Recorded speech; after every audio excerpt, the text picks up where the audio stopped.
لو في يوم لقيتي ظرف تحت باب شقتك من غير اسم ومن غير حتى ختم، وجواه كلمة واحدة بس، كلمة قدرت تقلب دنياي من ساعتها، الكلمة دي كانت: أعرف الحقيقة قبل فوات الأوان.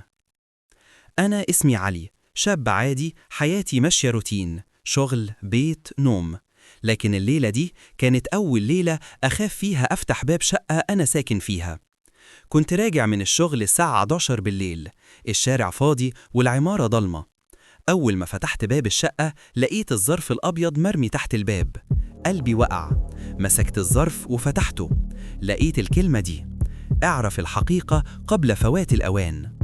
فضلت واقف مكاني دقايق، مين اللي بعت؟ والحقيقة دي عن مين بالظبط؟ تاني يوم رحت الشغل وأنا مش قادر أركز. حكيت لسارة صاحبتي في الشغل، قالت لي وهي بتضحك: انت بتتفرج على رعب كتير يا علي، أكيد حد بيهزر. قلت لها: يا سارة، الهزار ما بيتحطش تحت باب الشقة الساعة 11 بالليل. بصت لي بنظرة قلق وقالت: يا ترى مين يعرف عنوانك الجديد غيري؟ ساعتها حسيت إن الموضوع أكبر من هزار.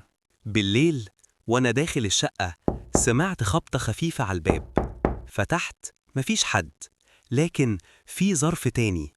فتحته بسرعة، لقيت جواه صورة لباب خشب قديم وتحتها كلمة: تابع الدليل. قعدت 10 دقايق واقف مذهول. المكان ده أعرفه، ده باب من الشارع اللي كبرت فيه، الشارع اللي حصل فيه غلطة أنا عمري ما سامحت نفسي عليها. ومن 7 سنين كان ليا صاحب اسمه حسام، كنا اخوات، نروح ونرجع سوا.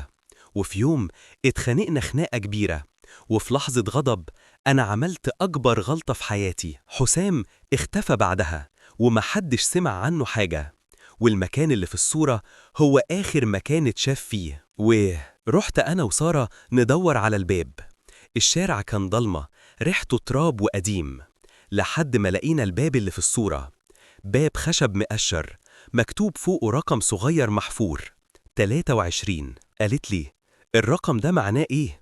قلت لها وأنا متوتر: ده رقم البيت اللي كنت ساكن فيه زمان. ودخلنا المبنى، كل حاجة كانت بايظة، السلم متكسر، الهوا ريحته رطوبة. في الدور التاني لقيت صندوق خشب صغير في الركن، فتحته لقيت صور قديمة ليا وصورة حسام وصورة لسارة. بصيت لها، قالت وهي مرعوبة: أنا معرفش مين جاب صورتي. قبل ما رد باب الدور اتقفل بعنف، نور المكان اتطفى فجأة وسمعنا صوت خطوات بتقرب.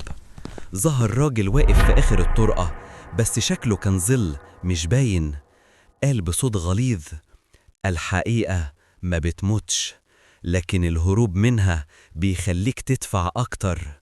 سارة مسكت إيدي وأنا قلبي بيخبط بسرعة. حاولت أفتح موبايل، مفيش شبكة، والراجل كان لسه بيقرب. فجأة الراجل اختفى. لقيت مكانه كان فيه مفتاح صغير مكتوب عليه حرف اتش. حسام رجع أو حد تاني بيلعب بينا، معرفتش، بس اللي متأكد منه إن دي كانت بس بداية الحكاية.